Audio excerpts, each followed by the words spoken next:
ഇന്ന് നമ്മൾ ഉണ്ടാക്കാൻ പോകുന്ന റെസിപ്പി ഒരു പ്രത്യേക റെസിപ്പി, അതായത് നമ്മുടെ അമ്മമാരുടെയൊക്കെ സ്നേഹം കിട്ടുന്ന ഒരു പ്രത്യേക റെസിപ്പിയാണ്. എന്ന് വെച്ചാൽ ചിക്കൻ വെച്ചിട്ടാണ് ഒരു കറി ചെയ്യുന്നത്. ആ ചിക്കൻ്റെ പേരെന്നാന്ന് വെച്ചാൽ ചിക്കൻ സൂഖ.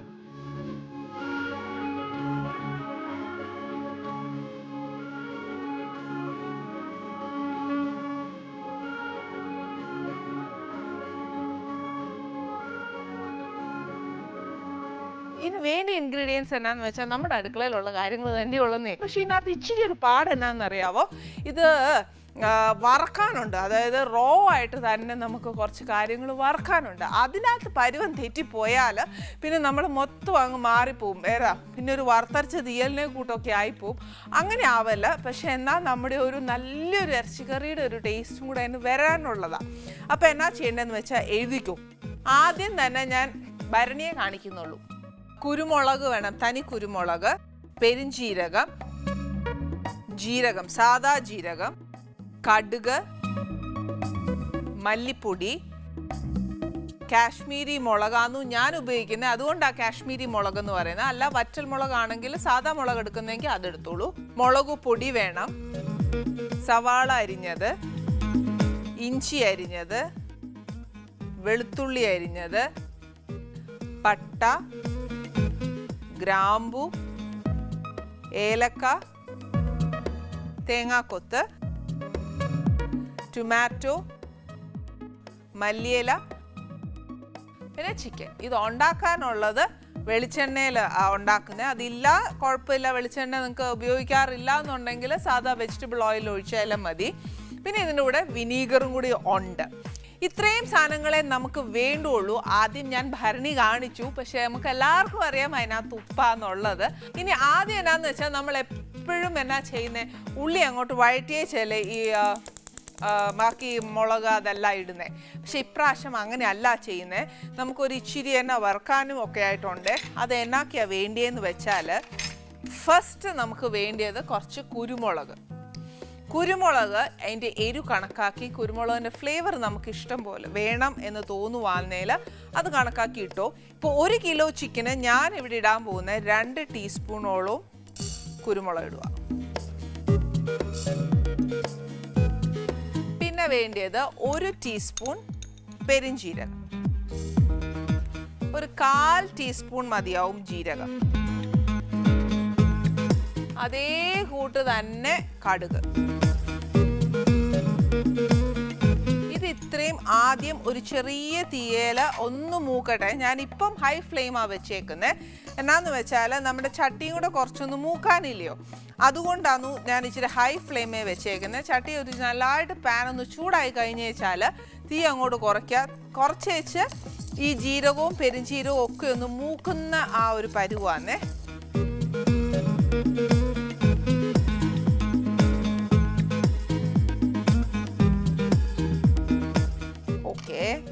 ഇത് ഇത്രയും മതി. ഇനി ഇതിനെ നമുക്ക് എന്നാ ചെയ്യണമെന്നറിയോ, ഒരു ചെറിയ മിക്സിയിലൊക്കെ അരയ്ക്കാനും മാത്രമേ നമുക്ക് കാണത്തുള്ളൂ.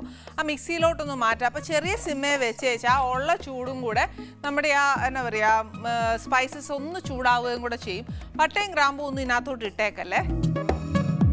കണ്ട ഒരു തൊഴിയും കൂടെ വെച്ച് കൊടുക്കാൻ തോന്നും. മിക്സി എങ്ങനെ ഇങ്ങോട്ട് എടുത്ത് വെക്കാൻ പറ്റിയിരുന്നെങ്കിൽ അതും ചെയ്തേനെ. ഓ, മനുഷ്യൻ അത് കാണുമ്പോൾ മനുഷ്യൻ്റെ മൂടങ്ങ് തെറ്റുവേ.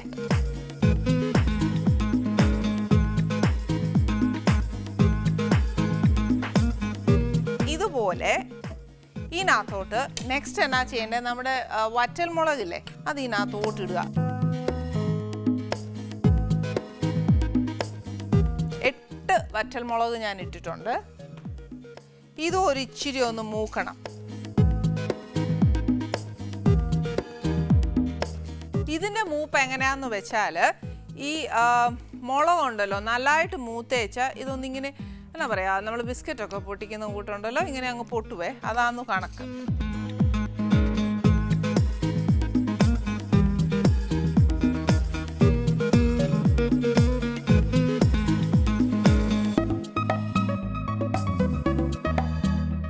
ഇതൊന്ന് മൂത്ത് കഴിയണം. അതായത് അതിനൊരു ഇച്ചിരി നേരം എടുക്കും നമ്മുടെ മുളക് ഒന്ന് മൂക്കാനായിട്ട്. പിന്നെ അന്നേരം ഇതിനധികം മൂക്കാനായിട്ടുള്ള സമയം നമ്മൾ കൊടുക്കുന്നില്ല. അതുകൊണ്ട് ആ പച്ചച്ചോവ കണിശായിട്ട് മാറ്റണേ.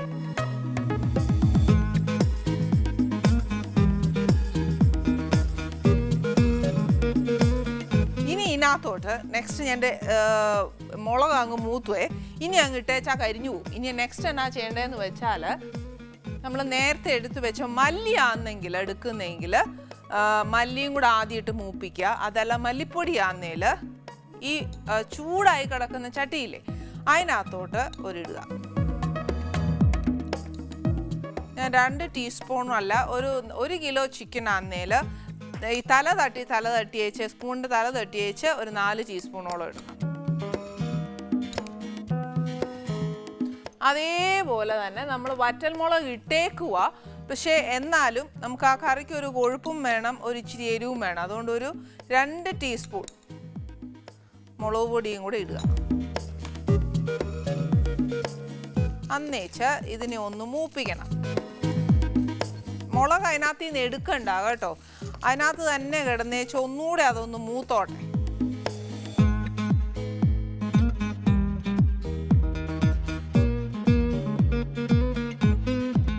പൊടി ഇട്ട് കഴിഞ്ഞാൽ തീ കുറച്ചോളൂ. എന്നാന്ന് വെച്ചാൽ പൊടിക്ക് അധികം നേരമൊന്നും വേണ്ട അത് മൂക്കാനായിട്ട്. പക്ഷേ എന്നാലും ഒരു നല്ലൊരു ബ്രൗൺ കളർ കിട്ടണമെന്നുണ്ടെങ്കിൽ പൊടി മൂത്താലേ ഒക്കത്തുള്ളൂ. അതുകൊണ്ട് പച്ചച്ചോവ മാറ്റുക എന്നുള്ളത് നിർബന്ധം.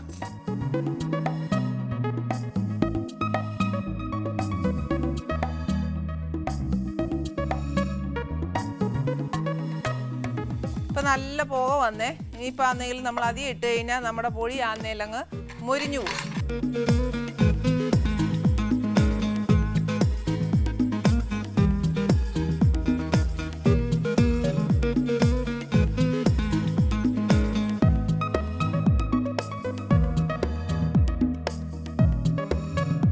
ഓക്കെ, ഇത് ആറാതെ നമുക്കൊന്നും ചെയ്യാനൊക്കത്തില്ല. നെക്സ്റ്റ് നമ്മൾ ഈ പാനെ തന്നെ കുറച്ച് വേറെ ഒന്നും ചെയ്യണ്ട. ആ പാനിനകത്ത് പൊടിയല്ലേ ഉള്ളൂ, അത് സാരാക്കണ്ട. ഇതിനകത്തോട്ട് തന്നെ ഒരു ഇച്ചിരി വെളിച്ചെണ്ണ ഒഴിക്കണം. ഒത്തിരി അല്ല, ഒരു ലേശം ഒഴിച്ചാൽ മതി. എന്നാന്നോ എനിക്കൊരു പകുതി ഉള്ളി വഴറ്റാനേ ഉള്ളൂ, അത് ഒത്തിരി വഴറ്റാനൊന്നുമില്ല, ഒരു ഇച്ചിരി ആയിട്ടേ വഴറ്റുള്ളൂ. ഇതിൻ്റെ ഒരു ഹാഫ് ഇട്ടേച്ചാൽ മതി. ഇതിൻ്റെ കൂട്ടത്തിൽ തന്നെ 1.5 ടീസ്പൂൺ ഇഞ്ചിയും 1.5 ടീസ്പൂൺ വെളുത്തുള്ളി, അപ്പം 3/4 ടീസ്പൂൺ ഇട്ടാൽ മതി. ഇപ്പോൾ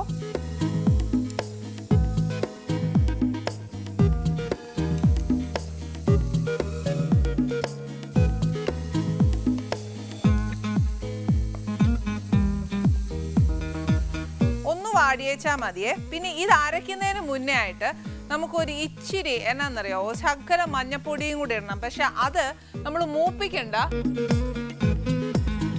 നമ്മൾ അരയ്ക്കുന്നതിൻ്റെ കൂട്ടത്തിൽ ഒന്ന് ഇട്ടേച്ചാൽ മതി. ഇനിയിപ്പോൾ അഥവാ അത് മാത്രം മൂപ്പിക്കാതെ പച്ച ചുവയ്ക്കും എന്ന് തോന്നുവാന്നേൽ ഇപ്പം നമ്മൾ ഉള്ളി വഴറ്റുകയല്ലേ എന്ന് പറഞ്ഞ പോലെ അതിൻ്റെ കൂട്ടത്തിൽ അങ്ങ് വഴറ്റിയേച്ചാൽ മതി. ഉള്ളി വഴറ്റുമ്പോഴൊക്കെ നല്ല ഹൈ ഫ്ലെയിമിൽ തന്നെ വെച്ചോ. ഇനി അതിന് മാത്രമായിട്ട് ഒരു പച്ചച്ചോവ വരണ്ടല്ലോ, അതുകൊണ്ട് ഞാനൊരു ഇച്ചിരി അങ്ങിട്ടേക്കാം. നിങ്ങളൊക്കെ വിചാരിക്കും ഞാനിപ്പോൾ ഇത് മറന്നുപോയേച്ചിടുകയെന്നല്ലേ. അല്ല കേട്ടോ, ഇത് അങ്ങനെ തന്നെ ഇടേണ്ട ഒരു കാര്യമാണ്, അതുകൊണ്ടാട്ടോ.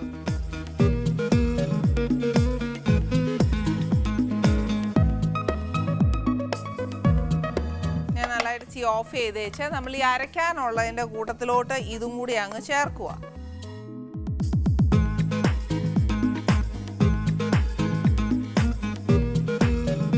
പാത്രം ഇനിയും കഴുകണ്ട കേട്ടോ, ഇതിൽ തന്നെ നമുക്ക് ചിക്കൻ കറിയും വയ്ക്കാം.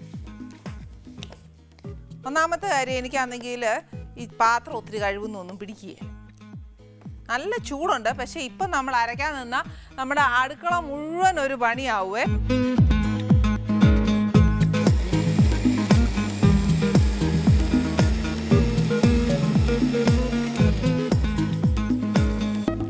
ഓക്കെ, നല്ല പേസ്റ്റായിട്ട് അരച്ചിട്ടുണ്ടേ. ഇത് ഞാൻ അധികം ആ നീല ബോക്സിലായിട്ട് നോക്കുകയല്ല, എന്നാ പ്രയാസമാണെന്നറിയാവോ. അല്ലെങ്കിൽ തന്നെ ഉള്ള കാര്യം ഞാൻ പറയാം, എൻ്റെ സ്വഭാവം വെച്ച് എന്നാണെന്നറിയാവോ, ആരെങ്കിലും എന്നതേലും ഒക്കെ പറയുകയോ ചെയ്യുകയോ വല്ലതും ചെയ്തേച്ചാൽ ഉള്ളതുള്ള മുഖത്ത് നോക്കി ചോദിക്കണം എന്ന് വിചാരിച്ചുകൊണ്ടിരിക്കുന്ന ഒരു ക്യാരക്ടറാണ് എനിക്ക്. അതുകൊണ്ട് ഈ പ്രവൃത്തി ചെയ്ത വ്യക്തിയെ ഞാൻ ഇവിടെ വരുത്തിയിട്ടുണ്ട്. കാര്യം നമുക്ക് ചോദിച്ചേ ഒക്കത്തുള്ളൂ, ഇന്നൊന്നല്ലോ തുടങ്ങിയതൊന്നും അല്ലല്ലോ, കുറേ നാളായിട്ട് നമ്മളെ കുറേ പേരായിട്ട് പറ്റിക്കുന്നത്. അതുകൊണ്ട് ഞാൻ ഇവിടെ വിളിച്ചു വരുത്തിയിട്ടുണ്ട് മനഃപൂർവ്വം. എനിക്ക് ഇതൊന്നും അറിഞ്ഞിട്ടേ എന്ന് ബാക്കി കാര്യമുള്ളൂ. പക്ഷെ അതിന് മുമ്പ് നമുക്ക് ഈ കറി കറി വെച്ചാലേ അതിനൊരു സമാധാനം കിട്ടുള്ളൂ. കാര്യം എന്താ വെച്ചാൽ തല്ല് കൊടുക്കണമെങ്കിൽ തല്ലും കൊടുക്കാനുള്ള നേരം വേണമല്ലോ. അതുകൊണ്ട് ഈ കറി ഉണ്ടാക്കിയേച്ചും മതി. ഇനി ഇതിനകത്തോട്ട് കുറച്ച് എണ്ണയും കൂടെ ഒഴിക്കണം. അതായത് ബാക്കി ഉള്ളി ഒന്ന് വഴറ്റാനായിട്ടുള്ള എണ്ണ. ഇങ്ങനെ ഒഴിക്കുമ്പോൾ ഞാൻ ഒത്തിരി ഒഴിക്കുന്നതെന്ന് കരുതരുത്, ഞാനൊരു ഇച്ചിരിയേ ഒഴിക്കത്തുള്ളൂ. ഇനി ഞാനൊരു കാര്യം പറയാം. ഇപ്പം ഞാൻ എടുത്തേക്കുന്ന പട്ട കുറച്ച് കട്ടി കൂടിയ പട്ടയാണ്. അന്നേരം എന്നാ ചെയ്യണമെന്ന് വെച്ചാൽ ഇത് നമ്മൾ ഒരുപാട് ഇടുവാന്നേൽ ആ പട്ടയുടെ കമർപ്പ് ഇങ്ങനെ മുന്നോട്ട് വന്നുകൊണ്ടിരിക്കുവേ. അതുകൊണ്ട് ഇത് ഒരുപാട് ഇടരുത്, ഇതൊരു നുള്ളൊക്കെ ഇടാവുള്ളൂ. അല്ലെങ്കിൽ ഭയങ്കരമായിട്ട് ആ പട്ട ഭയങ്കരമായിട്ട് കുത്തും. പിന്നെ ആണേൽ ഒരു 3-4 ഗ്രാം.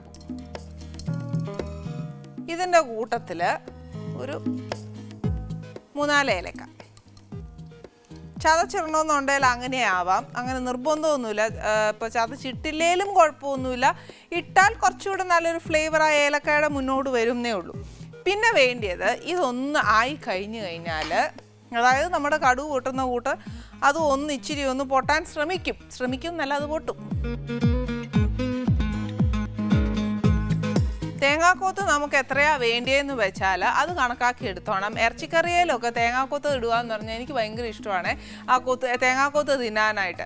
അതുകൊണ്ട് ഞാൻ ഒരു ഇച്ചിരി കൂടുതൽ എടുത്തിട്ടുണ്ട്. അതുകൊണ്ട് നിങ്ങൾക്ക് ആവശ്യമുള്ള എത്രയാന്ന് വെച്ചാൽ അത്ര എടുത്തേച്ചാൽ മതിയേ. ഞാൻ പറഞ്ഞില്ലേ പൊട്ടുമെന്ന്. അന്നേരത്തേക്ക് നമുക്ക് കുറച്ച് തേങ്ങ ഇതിനകത്തോട്ടിടാം. തേങ്ങ ഇട്ടേച്ച് ഇതൊരു ഇച്ചിരി മൂക്കണം. അതായത് ഒരുപാട് അങ്ങ് മൂക്കണ്ട, എന്നാലും പായസത്തിനൊക്കെ മൂപ്പിക്കുന്ന കൂട്ടൊന്നും മൂപ്പിച്ചേക്കല്ല. അതിൻ്റെ ആ ഒരു എന്നാ പറയുക, തേങ്ങ നമ്മൾ പൂളുമ്പോഴത്തേന് അതിനൊരു വാട്ടറി വരുവല്ലേ, ആ ഒരു വാട്ടർ കണ്ടന്റ് ഒന്ന് പോയേച്ചാൽ മതി. അത്രയും മൂപ്പ് മാത്രം ഇതിനകത്ത് ഇട്ടേച്ചാൽ മതി. അല്ല ഇനി അതിനായിട്ട് നമ്മൾ ഇനി മൂക്കാനായിട്ട് നേരം കൊടുക്കണമെന്നുമില്ല. ഇത് തേങ്ങ അവിടെ കിടക്കുന്നോട്ടെ, ആ എണ്ണയിൽ തന്നെ കിടന്ന് മൂത്തോളും. അതിൻ്റെ കൂട്ടത്തിൽ തന്നെ നമുക്ക് സമയം ലാഭിക്കാൻ വേണ്ടിയിട്ട് എന്നാ ചെയ്യേണ്ടതെന്ന് വെച്ചാൽ അതിൻ്റെ കൂടെ തന്നെ നമ്മുടെ ബാക്കി ഉള്ളിയും കൂടെ അങ്ങ് ചേർക്കുക.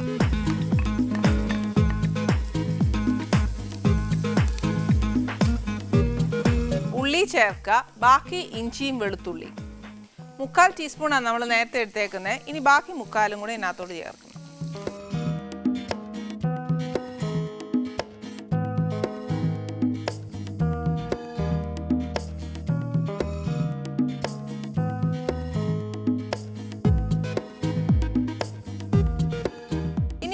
ഒരു ഇച്ചിരി നേരത്തെ നമ്മൾ ഉള്ളി വഴറ്റിയ കൂട്ടൊന്നും വഴറ്റാൻ നോക്കിയേല.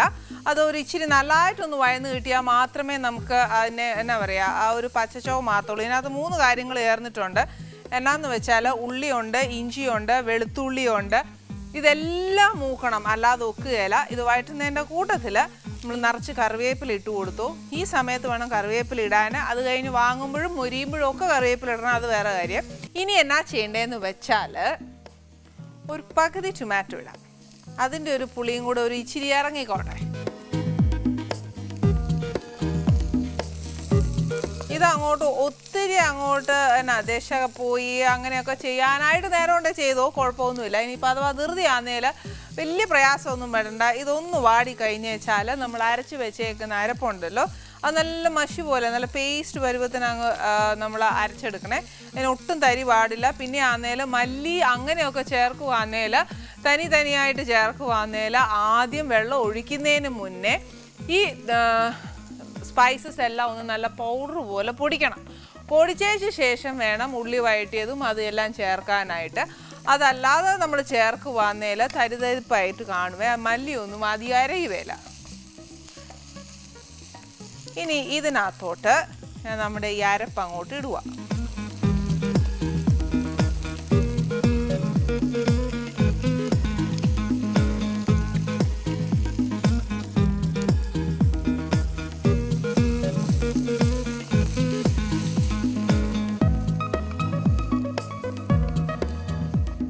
ഇതിനകത്ത് നമ്മളൊന്ന് ഇച്ചിരി നേരം ഒന്ന് മൂപ്പിച്ചേച്ച് ആ എണ്ണയൊന്ന് വഴന്ന് കിട്ടി ആ അറ്റത്തൊക്കെ ഒന്ന് എണ്ണ തെളിയുവാന്നേൽ നല്ല സ്വാദാന്നേ.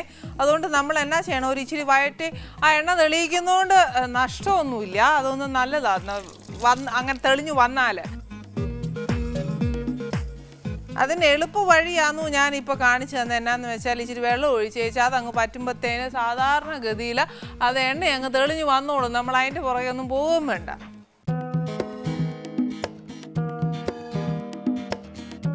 ഇനി ഇതിനകത്തോട്ട് ഒരു വിനാഗിരി ഒഴിക്കണം. വിനാഗിരി ഒഴിക്കുവാന്നേൽ ഒന്നെങ്കിൽ നമ്മുടെ അടപ്പയിൽ വിനാഗിരിയുടെ ബോട്ടിലിൻ്റെ അടപ്പിലാണെങ്കിൽ ഒരു 1/2 to 1/4 ഇടോളം വിനാഗിരി ഒഴിക്കുക. പക്ഷേ ഒഴിക്കുന്നത് ഇതിനകത്ത് നമ്മൾ ടൊമാറ്റോ ചേർത്തിട്ടുണ്ട്. ഇനിയിപ്പോൾ ഒരു പകുതി ടൊമാറ്റോ കൂടെ ചേർക്കാനായിട്ട്. അപ്പോൾ അതനുസരിച്ച് വേണം നമ്മുടെ വിനാഗിരി ചേർക്കാൻ. എന്നൊക്കെ പറഞ്ഞാലും ടൊമാറ്റോ ഇട്ടാലും ഇട്ടില്ലേലും ഉണ്ടെങ്കിൽ നമ്മളൊരു 1/4 ടീസ്പൂൺ എന്തായാലും ഒഴിക്കാം. ടീസ്പൂൺ കണക്കാണു, ടേബിൾ സ്പൂൺ അല്ല.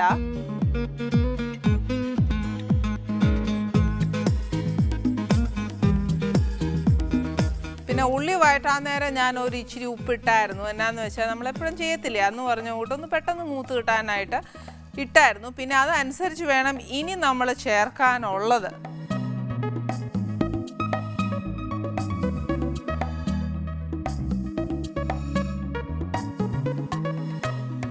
എണ്ണയൊക്കെ നല്ലതായിട്ട് തെളിഞ്ഞു. അതായത് തെളിഞ്ഞെന്ന് പറഞ്ഞു കഴിഞ്ഞാൽ നമ്മുടെ എന്താ പറയുക, പാനിൻ്റെ ചുറ്റൂന്നും എണ്ണ ഇങ്ങനെ ഉണ്ട്. അരപ്പെല്ലാം കൂടെ ഒന്നിച്ചായേ ഇങ്ങനെ സ്കാറ്റേഡ് ആയിട്ട് കിടക്കുമല്ല, അതൊരു തിക്ക് ഗ്രേവി ആയിക്കൊണ്ട് വരുവാന്നേ. ഈ സമയത്താന്നു ഞാൻ ചിക്കൻ ചേർക്കാൻ പോകുന്നത്.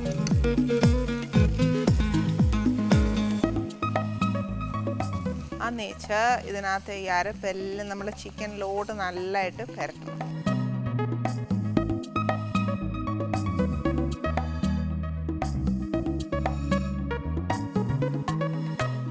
ഞാൻ നേരത്തെ ഉള്ളി വഴറ്റിയപ്പോഴത്തേന് മാത്രമേ ഇട്ടിട്ടുണ്ടായിരുന്നുള്ളൂ. ഇനിയിപ്പോൾ എന്നാന്ന് വെച്ചാൽ ഞാനൊരു ഇച്ചിരി ഉപ്പും കൂടി ഇതിനകത്തോട്ട് ഇടുക. ചിക്കനേലും ഒന്ന് പിടിക്കേണ്ടായതുകൊണ്ട് ഇച്ചിരി ഉപ്പേ ഇട്ടിട്ടുള്ളൂ. ഒരുപാട് പ്രാവശ്യം ഇങ്ങനെ വട്ടം കറക്കുമ്പോഴാണ് ഒത്തിരി ഉപ്പ് ഇട്ടതായിട്ട് തോന്നുന്നത്. പക്ഷെ ഞാൻ അത്ര ഇടുകയില്ല. പൊതുവേ എനിക്ക് ഉപ്പ് ഇച്ചിരി കുറവാണ്. പൊതുവേ വീട്ടിലാന്നേലും ഞാൻ എന്നാ പാചകം ചെയ്താലും പൊതുവേ ഉപ്പ് ഇച്ചിരി കുറയ്ക്കും. അതുകൊണ്ട് ഒത്തിരി ഇടുന്നൊന്നും കരുതരുത്. ബാക്കി നമ്മൾ വെച്ചേക്കുന്ന ടൊമാറ്റോയും പിന്നെ ഇതിനകത്ത് വേണ്ടിയത് നിറച്ച് മല്ലിയിലയാന്നേ.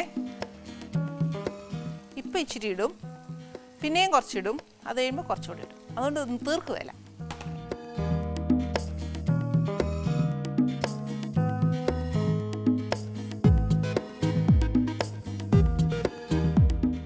ഇതിനകത്തോട്ട് ഒരു ഇച്ചിരി വെള്ളം, അതായത് നമ്മുടെ ചിക്കനേന്ന് കുറച്ച് വെള്ളം ഊറാനായിട്ടാണ് ഞാനത് ഒഴിച്ചേക്കുന്നത്. അത് എന്നാന്നറിയാവോ, നമ്മൾ എടുക്കുന്ന ഗ്രേവി എന്നാ വേണ്ടിയെന്ന് വെച്ചാൽ അത് കണക്കാക്കി വേണം നമ്മൾ ഇതിനകത്ത് വെള്ളം ചേർക്കാനായിട്ട്. ഇപ്പം ഞാൻ ഉണ്ടാക്കാൻ പോകുന്ന ഒരു സെമി ഗ്രേവി, അതായത് ഒരു പെരണ്ടിരിക്കുന്ന ഗ്രേവി മതിയാവും എനിക്ക്. അതുകൊണ്ട് ഞാൻ ഒരു ഇച്ചിരി വെള്ളം ഒഴിച്ചിട്ടുള്ളൂ. അതുകൊണ്ട് ഇനിയിപ്പോൾ എന്നാ ചിക്കൻ വേവണമെന്നുണ്ടെങ്കിൽ അതും അടച്ചു വെച്ചേ പറ്റത്തുള്ളൂ. നമ്മളിത് എത്ര കാലമായി അല്ലേ ഈ ഒരു സസ്പെൻസ് പൊളിക്കണമെന്ന് വിചാരിച്ച്.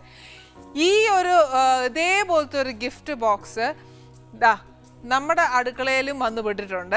ഇതിനെ പറ്റി എനിക്ക് ഇന്ന് രണ്ടിലൊന്ന് അറിയണമെന്ന് ഞാൻ നേരത്തെ പറഞ്ഞായിരുന്നു. ഞാൻ മുഖത്ത് നോക്കി ചോദിക്കുന്ന ഒരു വ്യക്തിയും കൂടെ ആയതുകൊണ്ട് ഞാൻ ആളെ വിളിച്ചു വരുത്തിയിട്ട് ഇരിക്കുവാന്ന് ഞാൻ പറഞ്ഞില്ലേ.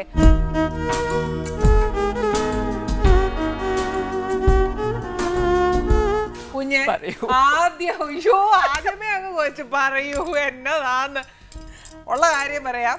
ഞാൻ ഞങ്ങളുടെ കാര്യത്തിന് ഇച്ചിരി ഒരു സൊല്യൂഷൻ കണ്ടേച്ചൊക്കെ ഞങ്ങൾ ബാക്കി സംസാരം ഉള്ളൂ. ഇവിടെ ആദ്യമായിട്ട് എങ്ങനെ ഇച്ചിരി പരിഭവത്തോട് വർത്താനം പറയുന്നത് കേട്ടോ. ഞാനും അങ്ങനെ കണ്ടിട്ടില്ല. മാച്ചോടാ ഇപ്പൊ സീരിയസ് ഉള്ള കാര്യം പറഞ്ഞു. ഇങ്ങനത്തെ ഒരു പെട്ടി എപ്പോഴേലും ജീവിതത്തിൽ കണ്ടിട്ടുണ്ടോ? കണ്ടിട്ടുണ്ട്. ഉണ്ടല്ലേ? അതെ, അതെ, കുറെ വർഷങ്ങൾക്ക് മുമ്പ് കണ്ടിട്ടുണ്ടായിരുന്നു. ഇപ്പോഴും ആൾക്കാർ ചോദിക്കാറുണ്ട് അതിനെ പറ്റി. അതാണല്ലോ നമ്മുടെയും പ്രശ്നം. അതാണ് ഇവിടുത്തെ പ്രശ്നം. ഇപ്പൊ എന്റെ ഫുഡല്ല ഇവിടുത്തെ പ്രശ്നം. ഇതിനൊരു സൊല്യൂഷൻ കണ്ടേ ഒക്കത്തുള്ളൂ. ഇതിനകത്ത് ആരാന്നുള്ളതും എന്നതാന്നുള്ളതും നമുക്കറിയാം അല്ലേ? അതെ, എല്ലാവർക്കും അറിയാം. അതിനകത്ത് ഒരു മണി കെട്ടിയ പൂച്ചയാണെന്നറിയാം. ഇത് ഞാൻ തുറക്കുകയില്ല, കാര്യം എന്റെ അടുക്കളയാ. എനിക്ക് ഈ പൂച്ചയും പറ്റിയൊന്നും എന്റെ അടുക്കള കയറുന്നത് ഇഷ്ടമല്ല. എന്നാ ഞാൻ ഉൾപ്പെടെ എന്റെ പ്രേക്ഷകരും ഇത്രയും കൊല്ലം കൊണ്ട് എന്നാ സസ്പെൻസാ. ഇവിടെ ബാഹുബലി പോലെ 2 കൊല്ലം കൊണ്ട് ആ സസ്പെൻസ് പൊളിച്ചു. ഇത് എത്ര 16 കൊല്ലം ഇനിയും കുറെ വർഷങ്ങൾ എടുക്കും. വേണ്ട, ഇതിവിടെ ഇന്ന് തീരുമാനം എടുത്തേച്ചാ മതി. ഇതാര്, എപ്പോ, എന്തിന്, എപ്പോ, അങ്ങനത്തെ കുറെ ചോദ്യം ഉണ്ടല്ലോ. ഇതിനെല്ലാം ഉത്തരം പറഞ്ഞേച്ച് നമുക്ക് അങ്ങോട്ട് പോയാൽ മതി. ഇതെല്ലാരും ചോദിക്കാറുണ്ട്. ചോദിക്കാറുള്ള ചോദ്യമാണ്. എന്നോട് ഫേസ്ബുക്കിലൊക്കെ ആൾക്കാർ ചോദിക്കാറുണ്ട്. സത്യം പറഞ്ഞത് ഞങ്ങൾക്ക് ആർക്കും അറിയില്ല എന്നുള്ളതാണ്. രഞ്ജിയേട്ടനോട് തന്നെ ചോദിക്കേണ്ടി വരും. രഞ്ജിയേട്ടനോട് ബെസ്റ്റ്. രഞ്ജിയേട്ടൻ ഒന്ന് വിളിച്ച് ചോദിച്ചോക്കാം. പിന്നെ എനിക്ക് ഒരു പേടിയില്ല. ഞാൻ രഞ്ജിയേട്ടനോട് ചോദിക്കും, രഞ്ജിയേട്ടൻ ഇനി സെക്കൻഡ് പാർട്ട് എഴുതിയാലും ആദ്യം എന്നോട് പറഞ്ഞിട്ട് എഴുതിയാൽ മതി എന്ന് പറയും. ഇത് നാട്ടുകാർക്കും എനിക്കൊക്കെ എന്തൊരു ടെൻഷനാ.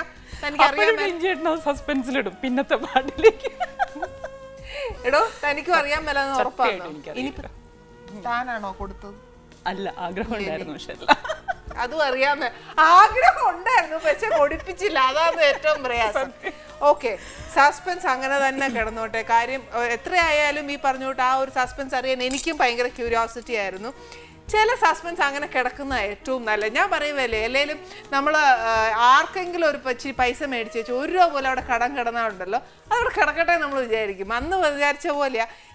രഞ്ജിയേട്ടനൊക്കെ ഭയങ്കര നല്ല ആലോചിച്ച് ഒരു സ്ക്രിപ്റ്റ് ഉണ്ടാക്കി വെച്ച് സസ്പെൻസ് ഉണ്ടാക്കി വെച്ചേക്കുന്ന ഒരു സ്ക്രിപ്റ്റാണ്. അത് നമ്മളായിട്ട് പൊളിക്കണ്ട. പക്ഷെ എന്നാലും ശ്രീജയോടുള്ളൊരു ഫ്രീഡം കൊണ്ടും രഞ്ജിയേട്ടനോടുള്ള ഫ്രീഡം കൊണ്ടും മാത്രമാണെന്നു ഞാനിതിനെ ഒന്ന് പൊളിക്കാൻ ശ്രമിച്ച്. പക്ഷെ ഇനി രഞ്ജിയേട്ടൻ്റെ വക ഫോണിൽ കൂടെ ചീത്ത കിട്ടും, അത് വേറെ കാര്യം. ഇവർക്കൊന്നും അറിയാൻ മേല എന്നുള്ളത് ഇപ്പം മനസ്സിലായി. ഇനി രഞ്ജിയേട്ടനെ പിടിച്ചാലേ കാര്യം മനസ്സിലാവത്തുള്ളൂ. സത്യം ഇതിനെന്തായാലും ഞാൻ തുറക്കുകയല്ല.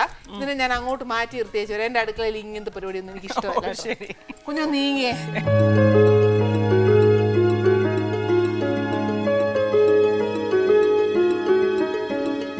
പിന്നെ ഇതെല്ലാം പോട്ടെ, ഒരു വിശേഷവും ചോദിക്കട്ടെ.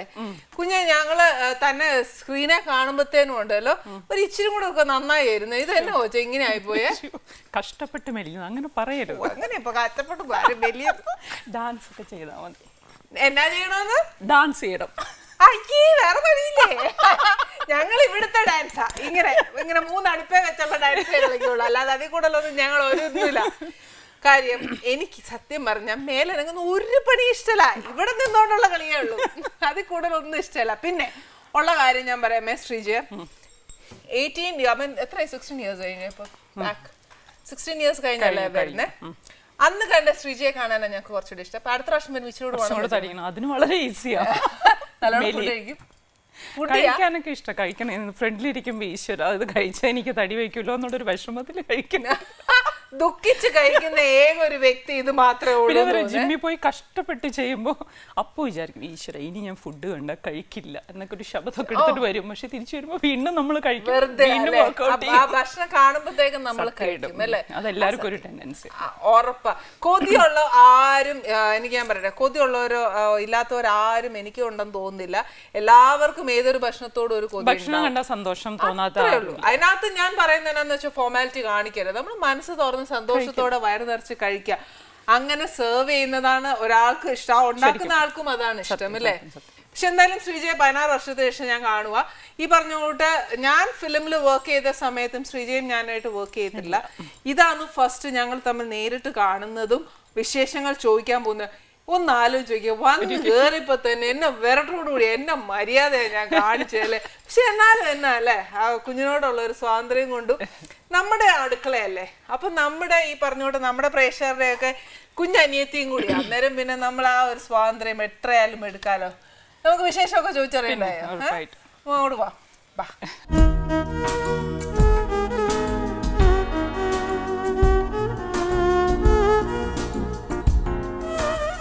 ഇങ്ങനെ അടച്ചു വെച്ചൊക്കെ കാണുമ്പോ അടച്ചു വെച്ചേക്കുമായിരുന്നു. കാര്യം ഞാൻ എന്നാന്നറിയാവോ, ആ പൊതി അവിടെ ഇരിക്കുന്നോണ്ടേ നമുക്ക് അമ്മമാർക്കായാലും ബേസിക്കലി ഒരു സൈക്കോളജി ഉണ്ട് ഇല്ലേ? അപ്പൊ എനിക്ക് അതൊക്കെ ഭയങ്കര ഒരു ഹൈജീൻ, അങ്ങനത്തെ കാര്യത്തിലൊക്കെ ഭയങ്കര ഹൈജീനാണ്. ചിലപ്പോ കൈയിട്ടൊക്കെ മിക്സിന്നൊക്കെ എടുത്തുനിന്നിരിക്കും, അത് വേറെ കാര്യം. ചപ്പാത്തിയൊക്കെ കൈ വെച്ച് കുഴച്ചെന്നൊക്കെ ഇരിക്കും, അതൊക്കെ വേറെ കാര്യം. പക്ഷെ ഇങ്ങനത്തെ കാര്യത്തിലൊക്കെ ആണെങ്കിൽ ഞാൻ ഒരു ഇച്ചിരി സ്ട്രിക്റ്റാ. പക്ഷെ ഇന്ന് ചിലര് പറയില്ലേ ഉപ്പ് കൈ കൊണ്ട് ഇട്ടാലാണ് അളവ് അറിയുള്ളൂ എന്ന് പറയും. കേട്ടോ, എനിക്ക് അങ്ങനെയൊക്കെ തന്നെയാട്ടോ ഉള്ളത്. ഈ പറഞ്ഞോട്ട് ഭയങ്കരമായിട്ട് ഒരു ഹാഫ് സ്പൂൺ 1/4 സ്പൂൺ വലിയ പ്രയാസമാണ്. പിന്നെ നമ്മൾ ഇന്ന് ഞാൻ ശരിക്കും പറഞ്ഞാൽ ഇന്ന് നല്ലൊരു വരട്ടാന്നൊക്കെ പറഞ്ഞാൽ വിളിച്ചു വരുത്തിയേ. പക്ഷെ നമ്മൾ തമ്മിൽ നല്ലൊരു വേവ് ലെങ്ത് ഉണ്ട് കേട്ടോ. താനും യെല്ലോ ഞാനും യെല്ലോ. എന്നതാടോ ചെറിയൊരു ഇഷ്ടം തോന്നുന്നുണ്ട് കേട്ടോ. ഞാൻ ആദ്യം പറയട്ടെ, എനിക്ക് ആനി ഒരുപാട് ഫിലിംസ് ചെയ്തിട്ടില്ലേ. മഴയെത്തും മുമ്പേ ഭയങ്കര ഇഷ്ടമുള്ളൊരു, പക്ഷെ അതിപ്പോഴും എല്ലാവരും എന്താ പറയുക ഓർത്തിരിക്കുന്ന ഒരു മൂവിയല്ലേ. അപ്പോൾ അതുകൊണ്ട് വീണ്ടും വീണ്ടും കാണാൻ പറ്റിയതിൽ എനിക്ക് ഒരുപാട് സന്തോഷം. നമ്മൾ അഭിനയിച്ച സമയത്തൊന്നും കാണാൻ പറ്റിയിട്ടില്ല. അപ്പോൾ പിന്നെ ഈ പ്രോഗ്രാമിനെ പറ്റി പറയുമ്പം എനിക്ക് എൻ്റെ അമ്മയും അമ്മായിയമ്മയും ഒക്കെ ഏറ്റവും കൂടുതൽ കാണുന്ന ഒരു പ്രോഗ്രാമാണ്. അപ്പോൾ അതെ അതെ സത്യം. രണ്ടമ്മമാർക്കും എന്റെ ആനിയുടെ ഒരു നമസ്കാരമുണ്ട്. അത് പോയിട്ട് അമ്മമാരായതുകൊണ്ട് ഒരു ബിഗ് സല്യൂട്ട് ഉണ്ട്. അതെ, അവരെപ്പോഴും പറയും നല്ല പ്രോഗ്രാമാണ്, നല്ല റെസിപ്പി ഉണ്ട്. പിന്നെ ആനി പറയണ കോട്ടയം സ്ലാങ് അതാണ് പലർക്കും ഭയങ്കര ഇഷ്ടം ഉള്ള കാര്യമാണ്. എന്നാന്ന് വെച്ചാൽ അങ്ങ് തുറന്ന് വർത്താനം പറയും. നമ്മൾ ഇനി ഒരു ഫോർമാലിറ്റി ഒന്നും കാണിക്കാൻ എനിക്കും അറിയാൻ മേല. എന്റെ ഒരു ബേസ് ക്യാരക്ടർ വെച്ച് എനിക്ക് അത് അറിയാനേ മേല. ഞാനങ്ങ് എപ്പോഴും അങ്ങ് തോന്നിയത് പറയണം. ഞാൻ ഇങ്ങനെയൊക്കെ ഇതിലപ്പുറം ഒന്നും എനിക്ക് അറിയാൻ മേല ഉള്ള കാര്യമാണ്. അതെല്ലാം പോട്ടെ. നമ്മളിപ്പോ വർത്താനം പറഞ്ഞിടയ്ക്ക് താൻ പറഞ്ഞോളൂ, താൻ ഭയങ്കര പാചകക്കാരിയാണ്. അന്നേച്ച് ഭയങ്കര ഷൈനേക്കാട്ടിലും ഒത്തിരി ഭക്ഷണം ഇച്ചിരി പാചകക്കാരി. പക്ഷെ ഉള്ള കാര്യം പറയാലോ, ഈ പറഞ്ഞ കൂട്ട് തന്നെ അങ്ങ് മെയിൻറ്റെയിൻ ചെയ്യുന്നുണ്ടോ? കാര്യം എന്നാ വെച്ചാൽ ഒത്തിരി ഭക്ഷണം കഴിച്ചേ ഇങ്ങനെ എന്നെ പോലെ ഒന്നും ഇരിക്കുന്നില്ലല്ലോ.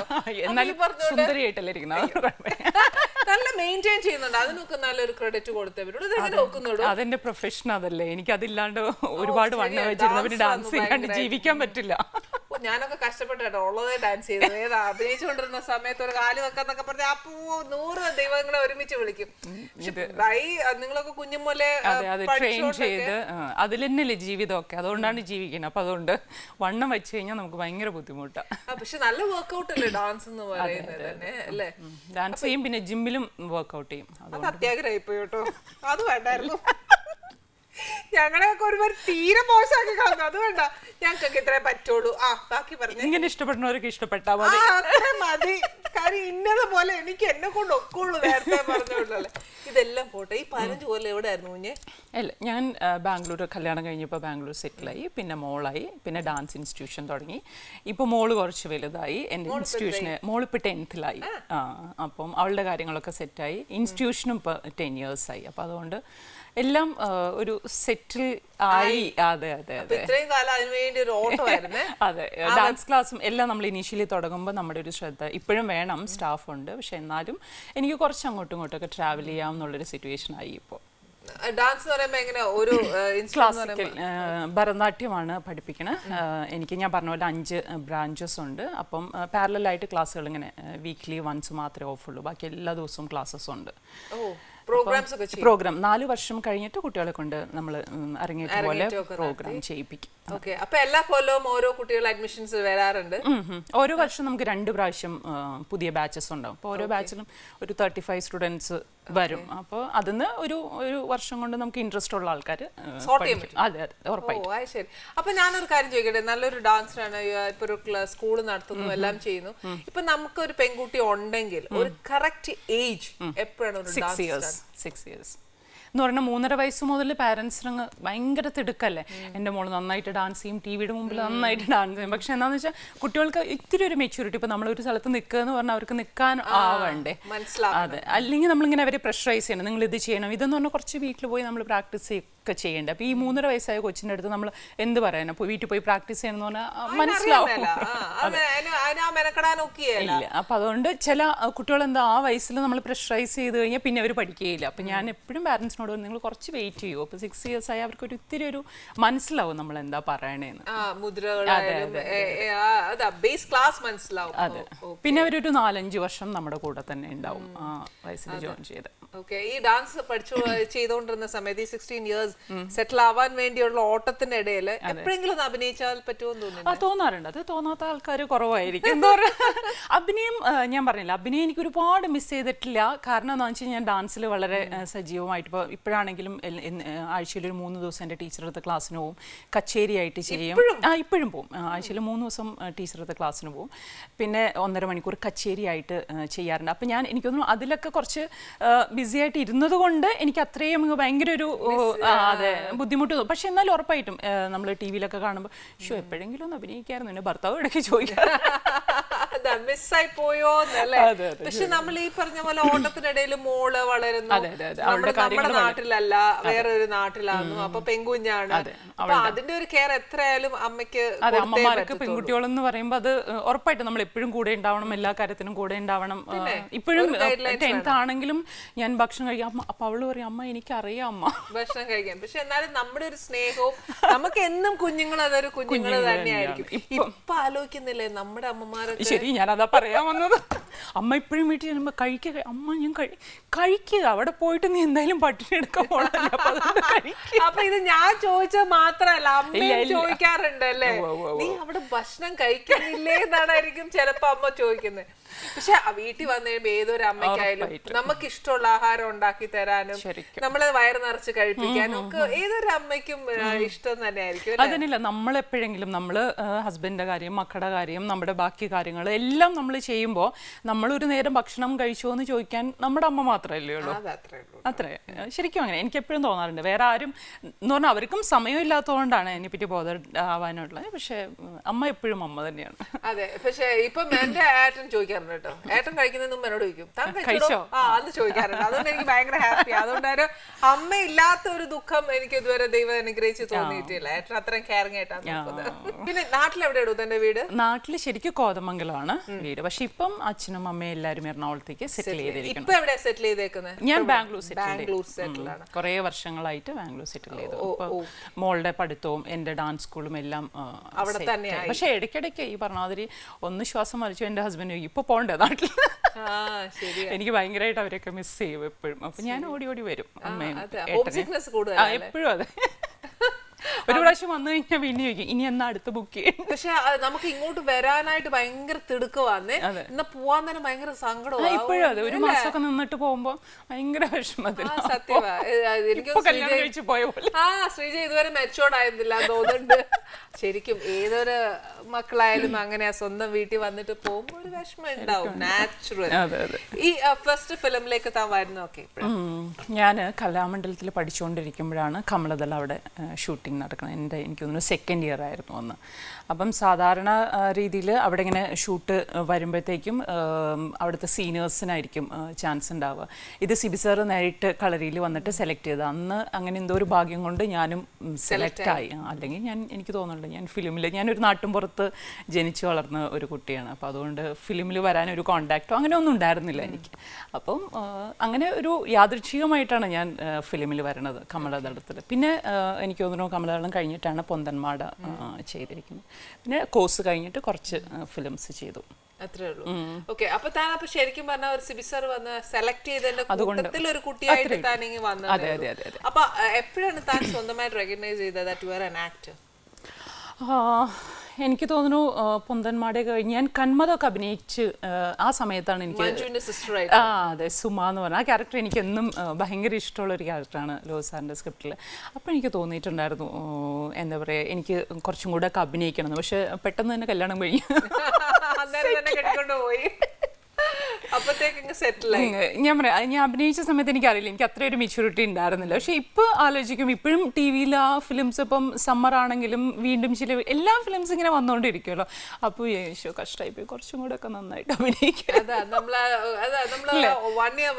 ഓരോ ഇയർ അല്ലെങ്കിൽ ഓരോ ഫിലിംസ് ചെയ്യുന്നതനുസരിച്ചാകുമ്പോൾ നമുക്ക് കുറച്ചുകൂടെ ഇത് കുറച്ചുകൂടെ ഒന്ന് നന്നാക്കിയിരുന്നെങ്കിൽ അല്ലേ, എന്താണ് ചെയ്തു വെച്ചിരിക്കുന്നത് സ്വന്തം ഞാൻ ക്രിട്ടിസൈസ് ചെയ്യുന്ന, സ്വന്തമായിട്ട് ക്രിട്ടിസൈസ് ചെയ്യുന്ന ഏറ്റവും നല്ലൊരു കാര്യമാണ്. നമുക്ക് തന്നെ ഇംപ്രവൈസ് ചെയ്യാൻ ഒത്തിരി ഒക്കും.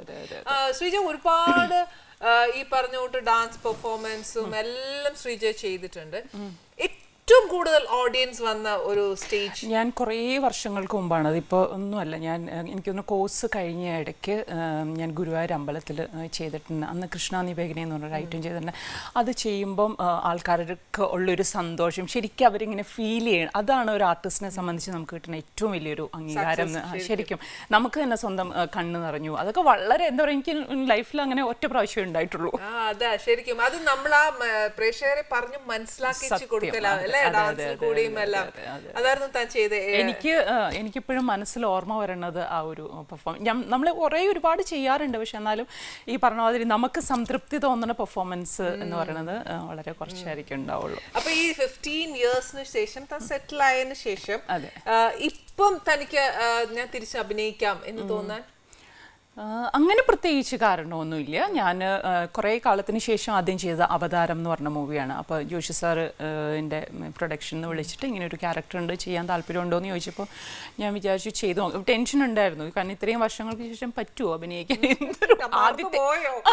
ആദ്യത്തെക്കാട്ടിലും ഭയങ്കര ടെൻഷൻ. പക്ഷെ കുറച്ച് ദിവസം കഴിയുമ്പോൾ സെറ്റിലായി. പിന്നെ VK പ്രകാശ് സാറിൻ്റെ മൂവിയാണ് ചെയ്തത്. അപ്പം VKP എനിക്ക് ബാംഗ്ലൂർ തന്നെ ആയതുകൊണ്ട് കുറേ കാലങ്ങളായിട്ട് അടുത്തറിയാം. അപ്പം അതുകൊണ്ട് അതൊരു എന്താ ഒരു വെക്കേഷൻ മാതിരി വന്ന് ചെയ്തു പോയി. ഇല്ല ഒന്നും ഉണ്ടായിരുന്നില്ല. ജോഷി സാറും സിബി സാറ് ലോ സാർ അവരൊക്കെ ഇപ്പോഴും നമുക്കൊരു ഗുരുസ്ഥാനം ഉള്ള ആൾക്കാരാണ്. വെറുതെ ആണെങ്കിലും സാറിനെ കണ്ടെന്ന് കെയർഫുൾ ക്യാരക്ടർ അതൊരു ത്രില്ലർ കൈൻഡ് ഓഫ് മൂവിയാണ്. അപ്പോൾ VKPയുടെ ആകുമ്പോൾ അറിയാലോ അത് ഫാമിലിക്കും കുറച്ച് ഇമ്പോർട്ടൻസ് ഉള്ള മൂവിയാണ്. അതിനകത്ത് ഒരു ഫാമിലിയാണ് ഞാനും കിച്ചു കൃഷ്ണകുമാറേട്ടനും ആയിട്ടുള്ളത്. എടോ ഞാനൊരു കാര്യം ചെയ്യട്ടെ. ഇപ്പൊ ഇത്രയും വർഷങ്ങൾക്ക് ശേഷം അഗെയിൻ യു സ്റ്റാർട്ടഡ് ആക്ടിങ്. അപ്പൊ there will be a lot of difference അല്ലെ? ഒത്തിരി ഡിഫറൻസ് ചെയ്ത സമയത്തും ഇപ്പൊ കുറെ സാധനങ്ങൾ ഉണ്ടാവില്ലേ തന്നെ ഇങ്ങനെ അയ്യോ ഇത് ഇങ്ങനെ ആയോ അത് അങ്ങനെ മാറിയോ എന്നൊക്കെ പറഞ്ഞ ഒരു അമ്പരപ്പ് ഉണ്ടാവുമല്ലോ. എല്ലാം അമ്പരപ്പായിരുന്നു. അത് മൊത്തത്തിൽ ഇങ്ങനെ മൊത്തത്തിൽ അയ്യോ മൊത്തത്തിൽ അതെ. പണ്ടൊക്കെ നമ്മൾ വരുമ്പം നമ്മൾ സെറ്റിൽ വന്നിട്ട് സ്ക്രിപ്റ്റ് വായിച്ചു നോക്കി നമ്മൾ പ്രോംപ്റ്റിംഗ് എന്ന് പറഞ്ഞൊരു പരിപാടി ഉണ്ടായിരുന്നല്ലോ. നമ്മൾ അതിനൊക്കെ ഇല്ല അതല്ലേ ഞാൻ ഞെട്ടിപ്പോയത് കേട്ടോ. ഡയലോഗ് പഠിച്ചേ പറ്റൂ. ഞാൻ VKP എടുത്ത് പിന്നെ പ്രോംപ്റ്റിംഗ് ഇല്ല നമ്മുടെ സെറ്റിൽ പ്രോംപ്റ്റിംഗ് ഇല്ല, പ്രിപ്പയർ ആയിട്ട് വന്നാൽ മതി. തലേ ദിവസം തന്നെ ലൊക്കേഷനിൽ പോയിട്ട് ഇപ്പോൾ വരുന്ന ആർട്ടിസ്റ്റ് എല്ലാവരും അങ്ങനെയാണെന്ന്. അവർ തലേ ദിവസം തന്നെ സ്ക്രിപ്റ്റൊക്കെ വാങ്ങിച്ചിട്ട് പോയി ബൈ ഹാർട്ട് പഠിച്ച് ആണ് സെറ്റിൽ ചെയ്യണത്. അപ്പോൾ അത് നമുക്കത് ഭയങ്കര കാരണം നമ്മൾ യൂസ്ഡ് അല്ല, നമ്മൾ ഇത് കേട്ടിട്ട് ഭയങ്കര യൂസ്ഡ് അല്ലേ. അതല്ല എന്ന് പറയുമ്പോൾ ഭയങ്കര ഒരു ടെൻഷനാണ്. ആദ്യത്തെ 1-2 ദിവസം കുറച്ചൊരു പണിയായിരുന്നു. അത് കഴിഞ്ഞ് പിന്നെ സെറ്റായി. നമുക്കൊരു ടെൻഷനും കൂടെ ഉള്ളിൽ വർക്ക് ചെയ്യും അല്ലേ? നമ്മൾ പറയുന്ന ഡയലോഗ് ശരിയാണോ? പക്ഷെ ഇപ്പൊ അങ്ങനെ ആയാലും തന്നെ നമ്മൾ ആ എഴുതി വെച്ചേക്കുന്ന പക്ക ഡയലോഗ് തന്നെ പറയണം അങ്ങനെയുണ്ടോ? അങ്ങനെയില്ല. പക്ഷെ എന്നാലും എന്തെങ്കിലും പറയണേ നാണക്കേട് വരുത്തി നോക്കല്ലേ പറയണത്. ബൈ ഹാർട്ട് പഠിക്കണ്ടാമോ? പക്ഷെ അതിനുള്ള കണ്ടന്റെങ്കിലും വരട്ടെ. ഞാൻ ചോദിക്കും എന്തിനാ ഈ ബൈ ഹാർട്ട് പഠിക്കണം? എന്തിനാ ബൈ ഹാർട്ട് ഞാൻ പഠിക്കില്ല, പക്ഷെ എന്തെങ്കിലുമൊക്കെ ഒരു അതെ അതെ. ഒരുപാട് മാറിയിട്ടുണ്ട് സിനിമ. ഒരുപാട് എന്താ പറയുക പ്രൊഫഷണലായി എന്ന് പറയാം. എല്ലാ ആർട്ടിസ്റ്റ് ആണെങ്കിലും ടെക്നീഷ്യൻസ് ആണെങ്കിലും അവരുടെയൊക്കെ അപ്രോച്ച് ഭയങ്കര ഡിഫറെൻ്റ്. അത് കാണുമ്പോൾ തന്നെ നമ്മൾ വർക്ക് ചെയ്തിട്ടില്ലെങ്കിലും ഭയങ്കര സന്തോഷം. Entirely different. പക്ഷെ ഇപ്പൊ ഇങ്ങനെ പ്രോംപ്റ്റിംഗ് ഒന്നും ഇല്ലാത്തപ്പോ നമ്മുടെ ഈ വർത്താനം ഒക്കെ ഇച്ചിരി കുറയുമായിരിക്കും അല്ലെ? സെറ്റിലൊക്കെ കുറവാണ്. ശ്രദ്ധ കൂടുതൽ. പിന്നെ പണ്ടത്തെ പോലെ അഭിനയിക്കണ്ടല്ലോ. ഇപ്പൊ എല്ലാം നമ്മൾ നാച്ചുറൽ ആയിട്ട് VKP എൻ്റെ അടുത്ത് പല പ്രാവശ്യം അവിടെ നിന്ന് അഭിനയിക്കണ്ട.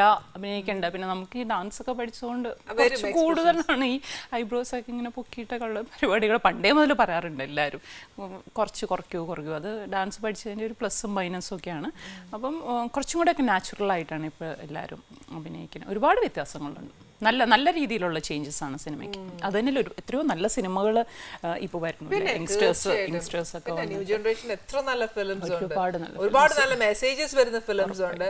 അവർ ഒരുപാട് തിങ്ക് ചെയ്താ വർക്ക് ചെയ്യുന്നത് അല്ലേ? അല്ലാതെ ചുമ്മാ എന്നതേലും കാണിച്ചു വെക്കാമെന്ന് പറഞ്ഞ ആരും പോരുന്നില്ല. അതന്നെ ഭയങ്കര വലിയൊരു എക്സ്പീരിയൻസും ഇല്ലാത്ത ആൾക്കാരും അങ്ങനെ ഇല്ലാത്ത നമുക്ക് പഴക്കം വരണം എന്നില്ലല്ലോ. നല്ലൊരു സ്ക്രിപ്റ്റ് ഉണ്ടെങ്കിൽ നല്ലതായിട്ടൊരു പടം ചെയ്യാവുന്നതേ ഉള്ളൂ. കറക്റ്റ് ആണ്.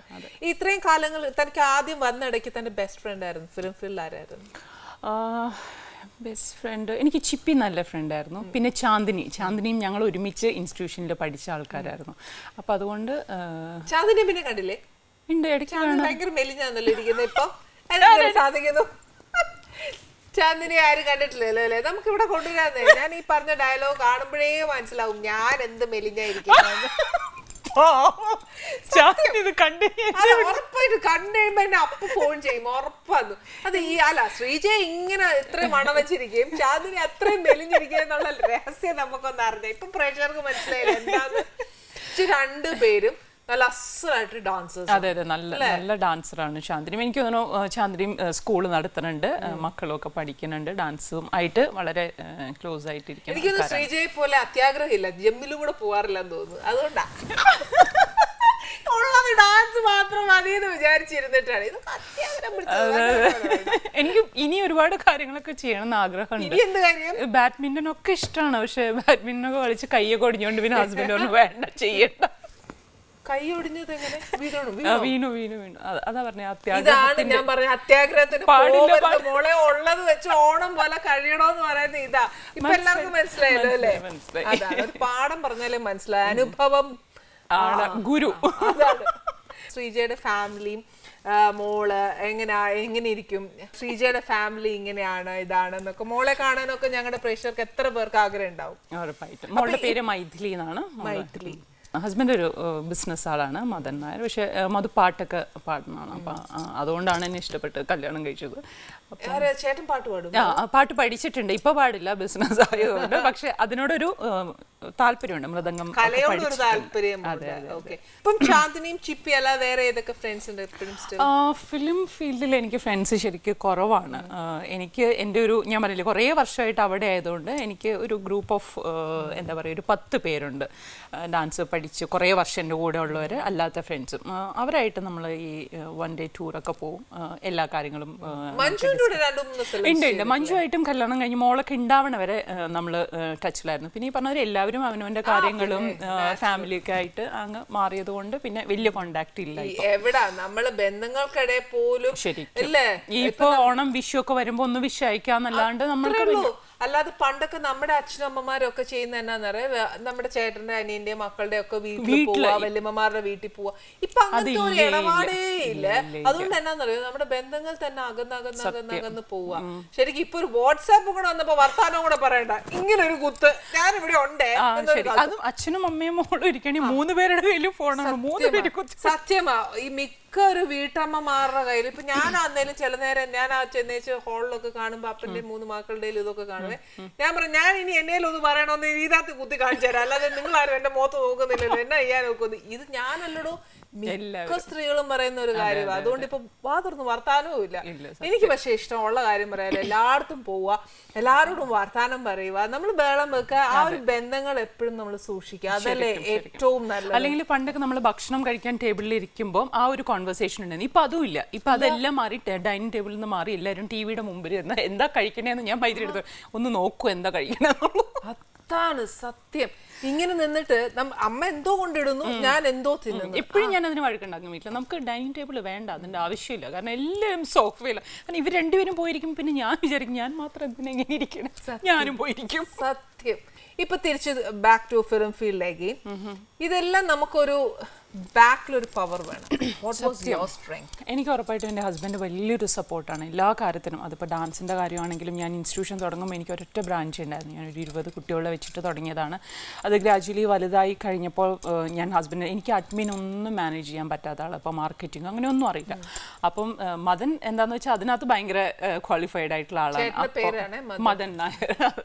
അപ്പോൾ ഇപ്പോൾ എന്താണെന്ന് വെച്ചാൽ അഡ്മിനും മാർക്കറ്റിങ്ങും സ്റ്റാഫിൻ്റെ മാനേജ്മെൻറ്റും എല്ലാം അദ്ദേഹമാണ് നോക്കണം. അതുകൊണ്ടാണ് എനിക്ക് ഇത്രയും സ്ഥലത്തോട് അതെ ശരിക്കും. പിന്നെ എൻ്റെ ഫാമിലി, അമ്മ എപ്പോഴും, അമ്മ പണ്ടേ മുതൽ അമ്മ കാരണമാണ് ഞാൻ ഡാൻസ് പഠിച്ചത് തന്നെ പറയും. പണ്ട് എന്നും വയറുവേദന ഡാൻസിന് എല്ലാരും കാണിക്കുന്ന കൂട്ട് തന്നെ ശരിക്കും ഭയങ്കര വയറുവേദന. അപ്പോൾ അമ്മ കാരണമാണ് ഞാൻ ഇപ്പോഴും പറയാറുണ്ട്. മോള് വയറുവേദന പറയില്ല, അമ്മ ഞാൻ അടുത്ത ക്ലാസ്സിൽ പോവാന്ന് പറയാം. ജനറേഷൻ്റെ ഒരു വ്യത്യാസം, ജനറേഷൻ ഗ്യാപ്പ്. അതാ ഇപ്പൊ താൻ പറഞ്ഞല്ലോ, താൻ കുഞ്ഞില് ഡാൻസ് പഠിക്കാൻ പോകുമ്പോ ഭയങ്കര വയറുവേദന പറയും. ഇപ്പൊ മോള് പറയും അടുത്ത ക്ലാസ്സിൽ പോകുന്നു. ഇപ്പൊ നമ്മള് കുഞ്ഞുകാലത്തൊക്കെ ഭയങ്കരമായിട്ട് ഒരുപാട് മിസ്ചീവ്നെസ് ചെയ്തിട്ടുണ്ടാവും, തല്ലുകൊള്ളി പറയുമ്പോ ഒക്കെ നമ്മൾ ചെയ്തിട്ടുണ്ടാവും. അപ്പൊ നമ്മൾ ഒരുപാട് ആസ്വദിച്ചില്ല. ഇപ്പൊ നമ്മൾ ആലോചിക്കും അയ്യോ ഞാൻ എന്നൊക്കെ ചെയ്തു എന്ന് പറഞ്ഞാൽ. ഇപ്പൊ നമ്മൾ വളർന്നു ഇത്രയൊക്കെ ആയി അല്ലേ. താൻ ഇപ്പോഴും ആ ചൈൽഡ്ഹുഡിൽ എന്തെങ്കിലും ഒരു മിസ്ചീവ്നെസ് ഇപ്പോഴും ചെയ്താൽ കൊള്ളാം എന്ന് ആഗ്രഹിക്കുന്നുണ്ട്? ഞാൻ വളരെ ചെറുതത്തിലല്ല, ഞാൻ കലാമണ്ഡലത്തിൽ പഠിക്കുമ്പോൾ നമുക്ക് ഹോസ്റ്റൽ ജീവിതമല്ലേ. അപ്പം വീട്ടിൽ നിന്ന് പെട്ടെന്ന് ഇങ്ങനെ മാറി നിൽക്കല്ലേ. പണ്ടൊക്കെ എന്ന് പറഞ്ഞാൽ നമ്മൾ അച്ഛനമ്മ അത് ഇപ്പോഴത്തെ ഒരു കുട്ടികളെ മാതിരി നമുക്ക് ഭയങ്കര ഒരു എക്സ്പോഷർ ഒന്നുമില്ല. അപ്പം ഞാൻ കലാമണ്ഡലത്തിൽ പോകുമ്പോൾ അന്നാണ് ആദ്യമായിട്ട് നമ്മൾ സ്വന്തമായിട്ട് നമ്മൾ തുണി വാഷ് ചെയ്യൽ, ഇങ്ങനെ 7 പേര് ഒരു റൂമിൽ എല്ലാം ചെയ്യും. അപ്പോൾ നമ്മൾ അന്ന് വൈകുന്നേര സമയങ്ങളിൽ വിശക്കുമ്പോൾ മറ്റേ കിച്ചണിൽ പോയിട്ട് അവിടുത്തെ ഒരു ചേച്ചി ഉണ്ട്. ആ ചേച്ചി ചില സമയത്ത് പുറത്ത് പോകുന്ന സമയത്ത് നമ്മൾ അവിടെ നിന്ന് ചോറെടുത്ത് വെറും വെളിച്ചെണ്ണ ഒഴിച്ച് പച്ചമുളകും പൊട്ടിച്ചിട്ട് കഴിക്കാറുണ്ട്. അത് ഭയങ്കര സ്വാദാണത്. ചെറിയ ഉള്ളിയും ഈ പച്ചമുളകും വെളിച്ചെണ്ണയും ഉപ്പും കൂടിയിട്ട് കുഴച്ച് അത് ആ വൈകുന്നേര സമയത്ത് ഒരു 4 മണിക്കൊക്കെ എന്ന് പറഞ്ഞാൽ രാവിലെ മുതൽ ഈ സാധകവും ക്ലാസ്സും ഇതൊക്കെ ആയിട്ട് നമ്മൾ ഭയങ്കര ടയേർഡായിരിക്കില്ലേ. അപ്പം ഒരു ചായ കുടിച്ച് കഴിഞ്ഞാൽ വൈകുന്നേരം വീണ്ടും നമുക്ക് ഈ കഴുത്ത് സാധകം കണ്ണ് സാധകം ഒക്കെ ഉണ്ട്. അപ്പോൾ ഒരു 8 മണി വരെ നമ്മൾ കംപ്ലീറ്റ്ലി എന്താ ഓക്യുപ്പൈഡ് ആണ്. അപ്പോൾ ഈ സമയത്ത് നമ്മൾ ഈ മെസ്സ് ഒരു 4:30 മണിയാകുമ്പോൾ പോയിട്ട് ഈ ചോറ് കഴിക്കൽ. അതിപ്പോഴും ഞാൻ വിചാരിക്കാറുണ്ട് എപ്പോഴെങ്കിലും ഒന്നും കൂടെ ചെയ്യണം എന്ന് ആഗ്രഹമുണ്ട്. എനിക്ക് തോന്നുന്നു ശരിക്കും പറഞ്ഞാൽ എല്ലാവർക്കും നമ്മൾ എത്ര വളർന്നു എന്ന് പറഞ്ഞാലും നമ്മുടെ മനസ്സിൽ ആ ഒരു കുട്ടിത്തം എപ്പോഴും ഉണ്ടാവും. അത് എന്ത് കാര്യത്തിലാണെങ്കിലും നമ്മൾ മക്കളെ ചീത്ത പറയുമ്പോഴും എൻ്റെ അമ്മ പറയും, അവള് ചീത്ത പറയുമ്പോൾ നീ ആലോചിക്കും നീ എന്തൊക്കെ ചെയ്തിട്ടുണ്ടായിരുന്നു എന്നുള്ളത് സത്യമാണ്. ഈ പറഞ്ഞ പോലെ ഭയങ്കരമായിട്ട് ഇങ്ങനെ മൂടിയായിട്ടിരിക്കാൻ എനിക്ക് ഇഷ്ടമില്ല. ഇല്ല, അസുഖമായിട്ട് ഇരിക്കുമ്പോഴും എന്താ പറയുക, ഞാൻ കൈയൊടിഞ്ഞിരുന്നപ്പോൾ ആ ഡോക്ടറെ അടുത്ത് പോയപ്പോൾ എനിക്ക് ചിരി വന്നു. കാരണം ഞാൻ ഇങ്ങനെ ഒരു മണ്ടത്തരം കാണിച്ച് വീണല്ലോ. അപ്പോൾ ആ ഡോക്ടർ പറയണ്ടായിരുന്നു കൈ ഒടിഞ്ഞിട്ട് ഇത്രയും സന്തോഷമായിട്ട് കണ്ടു. സത്യം എന്തെന്നറിയോ, ഈ നമുക്കൊന്നും ഇരിക്കാൻ നോക്കുന്നില്ല, ഇഷ്ടമല്ലാത്തൊരു ക്യാരക്ടർ ആയിരുന്നുണ്ട്. അല്ലെങ്കിൽ തന്നെ വന്നപ്പോ തന്നെ ഞാൻ ശ്രീജയെ കണ്ടപ്പോ തന്നെ ഞാൻ ആലോചിക്കുമായിരുന്നു എപ്പോഴും അങ്ങ് ചിരിക്കുക, പോസിറ്റീവ് ആവുക. എപ്പോഴും എനിക്ക് തോന്നുന്നു മോള് 10th പോലും ശ്രീജയെ മെച്ചൂർഡ് ആയിട്ടില്ല ഞാൻ നേരത്തെ പറഞ്ഞിട്ടുണ്ട്. അത് ഇപ്പോഴും ആ ഫേസിലായിരിക്കും മിസ്ചീവ്നെസ്സും കൂട്ടത്തൊക്കെ ഉണ്ടാവും. ഒന്നും വേണ്ട, ഒരു കാര്യം ചോദിക്കട്ടെ, ഈ പഠിപ്പിക്കുന്ന കുട്ടികളോട് സീരിയസ് ആണ്? അത് സീരിയസ് ആണ് കേട്ടോ. ഒരു പ്രാവശ്യം ക്ലാസ്സിന് വരണം, കുട്ടി സമത്തിൽ നിൽക്കുന്നു, അവരവിടെ നിന്നിരിക്കും. സമത്തിൽ നിൽക്കല്ലേ, ഞാനിപ്പോ സമം വേണമെങ്കിൽ വരച്ചു കാണിക്കാം. ഈക്വൽസ് ടു അതേ അറിയുള്ളൂ, അതിൽ കൂടുതലൊന്നും നമുക്കറിയാൻ മേലെ എന്റെ മോന് കുഞ്ഞ്. പിന്നെ ഇത് നമ്മള് ഫുഡിന്റെ കാര്യത്തിൽ ഈക്വൽസ് ടു ഇന്നത് ഇന്ന പോലെ കഴിച്ചാൽ ഇന്നതാന്ന് റിസൾട്ട് എന്നുള്ളതല്ലാതെ നമ്മളോട് കൂടുതലൊന്നും ചോദിക്കരുത്. അല്ല, നന്നായിട്ട് കുക്ക് ചെയ്യാന്ന് പറഞ്ഞാൽ കുക്കിംഗ് ഒരു കലയാണെന്ന് ഞാൻ എപ്പോഴും വിശ്വസിക്കുന്ന ഒരാളാണ്. അത് എന്താ പറയാ, നന്നായിട്ട് ചെയ്യുന്നുള്ളതിൽ ഷാജി സാർ ഒരു ഭാഗ്യം ചെയ്ത ഭർത്താവും കൂടിയാണെന്ന് ഞാൻ പറയുന്നത് സാറിന്റെ അടുത്ത് പറയണം. തീർച്ചയായിട്ടും എനിക്ക് ഇഷ്ടമാണ് വെറൈറ്റി ഒക്കെ ചെയ്യാൻ, ഭയങ്കരമായിട്ട് ഫുഡ് ഉണ്ടാക്കി കൊടുക്കാനും. എനിക്ക് എന്നാന്നറിയോ, ഇപ്പം ഏട്ടനും മക്കളെന്നല്ല ആര് നമ്മുടെ വീട്ടിൽ വന്നാലും എനിക്ക് നിറച്ച് അവർക്ക് ഭക്ഷണം കൊടുക്കാനും അവർ കഴിക്കുന്ന സംതൃപ്തിയോടെ കഴിക്കുന്ന കാണാനും. അത് ചില ആൾക്കാർ സെർവ് ചെയ്യുന്നതിന് ഒരു ഭയങ്കര പ്രത്യേകത ഉണ്ട്. നമ്മൾ ബാംഗ്ലൂരൊക്കെ ഹോട്ടലിൽ നമ്മൾ ഇങ്ങനെ കുറേ ഹോട്ടൽസും ഡിഫറെൻ്റ് ആയിട്ടുള്ള ഫുഡെല്ലാം ട്രൈ ചെയ്യാറുണ്ട്. അപ്പം അവിടെ നമ്മൾ ഹോട്ടലിൽ പോകുമ്പം ഓരോരുത്തർ സെർവ് ചെയ്യും. പിന്നെ ഇപ്പം അടുത്ത് നമ്മൾ ചെന്നൈ പോയപ്പം അവിടെ ആൾക്കാർ ഫുഡ് സെർവ് ചെയ്യണുണ്ട്, നമുക്കിങ്ങനെ ഭയങ്കര സന്തോഷം. കാരണം അവർ ഭയങ്കര സന്തോഷമായിട്ടാണ് സത്യം നമ്മൾ കഴിച്ചു തീരണതിന് മുമ്പ് അവരൊന്ന് ചോദിക്കും ഇനി എന്താ വേണ്ടേ. അപ്പം അതെന്താന്ന് വെച്ചാൽ നമ്മൾ ആ വിളമ്പണ ആളുടെ ഒരു പ്രത്യേകതയും കൂടെയാണ്. ആ സന്തോഷത്തോടെ നിറവോടുകൂടി വന്ന് വിളമ്പണം. അതോടുകൂടി ആ സന്തോഷത്തോടെ നിറവോടെ ഞാനിപ്പോ വിളമ്പട്ടെ. അതും ഡാൻസ് ലെവലാണ് ഉറപ്പായിട്ടും.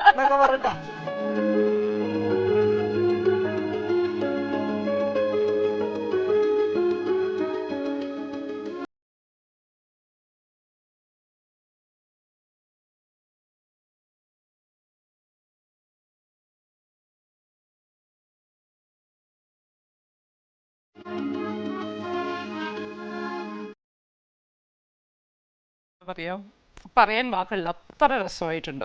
നമ്മൾ നല്ല ടേസ്റ്റ് ഉണ്ട്. അത് വറുത്തരച്ച് ചെയ്യുമ്പോൾ നമുക്ക് ആ ഒരു നാടൻ ഫ്ലേവർ വരില്ലേ, അത് തന്നെ തേങ്ങ കൊത്തൊക്കെ ഇടുമ്പോൾ ഭയങ്കര. ഇത് സൂഖ ചിക്കൻ ആണോ? പക്ഷെ ഇത് നോർത്ത് ഇന്ത്യൻ ഫ്ലേവർ ആണ്. പക്ഷെ നമ്മുടെ കേരള ടച്ചിന് ആനീസ് ടച്ച് കൊടുത്ത് നമ്മുടെ നാടൻ ഭക്ഷണം ആക്കി എടുത്തു. പക്ഷെ എന്നാ ഇതിനകത്ത് വറുത്തരച്ച് വെച്ചിട്ടേ ഇല്ല, തേങ്ങ നിർസാനം വറുത്തരച്ചിട്ടേ ഇല്ല. ആണോ? അപ്പൊ അതെനിക്കൊന്ന് പറഞ്ഞു ശരിക്കും നമ്മൾ വറുത്തരച്ച് ടേസ്റ്റ് ഇല്ലേ? പക്ഷെ തേങ്ങ സാധാരണ നമ്മൾ വറക്കുമല്ലോ തേങ്ങ. വെരി ഗുഡ്, ഭയങ്കര നന്നായിട്ടുണ്ട്. എനിക്ക് കുറച്ച് ദിവസം ക്ലാസ്സിന് വരണം. വരൂ വരൂ, എന്നെ ഫ്രീ ആയിട്ട് ഡാൻസ് പഠിപ്പിക്കൂലെന്ന് പറഞ്ഞാൽ. അല്ല, നമുക്കത് അങ്ങോട്ടും ഇങ്ങോട്ടും പഠിക്കണം, പഠിച്ചേ പറ്റൂ. എന്നാലും എനിക്ക് കുക്കിംഗ് ഫ്രീ ആയിട്ട് പഠിക്കാൻ പറ്റുള്ളൂ. ഭയങ്കര നന്നായിട്ടുണ്ട്. താൻ എന്നൊക്കെ ചെയ്യൂടോ പാചകത്തില്? ഞാൻ ഒരുവിധം എല്ലാം ചെയ്യും. പക്ഷെ എനിക്ക് ഏറ്റവും ഇഷ്ടം പിടി. അമ്മ എപ്പോഴും പിടി ഉണ്ടാക്കും. പിടിയും അതിൻ്റെ കൂടെ ഈ പറഞ്ഞ ഒരു വറുത്തരച്ച ചിക്കൻ കറി, ഭയങ്കര ടേസ്റ്റാണ്. അതെനിക്ക് ഞാൻ ഇടയ്ക്കിടയ്ക്ക് ഉണ്ടാക്കാറുണ്ട്. പക്ഷെ കുറച്ച് മെനക്കേടുള്ള പണിയല്ലേ, അത് ഉരുട്ടിയിട്ട് കുറേ ടൈം എടുക്കും. അപ്പോൾ അതുകൊണ്ട് ഞാൻ അത് ഉണ്ടാക്കുമ്പോഴൊക്കെ ഹസ്ബൻഡ് ഇത്രയും ഒക്കെ കഷ്ടപ്പെടണോ ഭക്ഷണം കഴിക്കാൻ വേണ്ടിയിട്ട് എന്ന് ചോദിക്കാറുണ്ട്.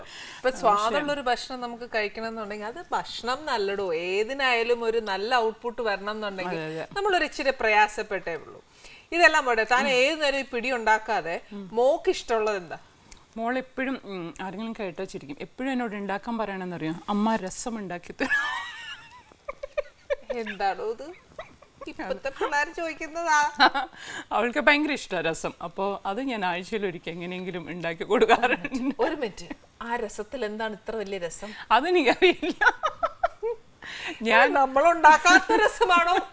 അതെ, അത് ചിലപ്പോൾ ഒരു പ്രാവശ്യം എന്റെ വീട്ടിൽ വന്നിട്ട് കഴിച്ചു നോക്കും. സത്യം പറയട്ടെ ശ്രീജ, ഒരു കാര്യം, ടു ബി ഫ്രാങ്ക്, ആ രസത്തിന്റെ റെസിപ്പി പറയും.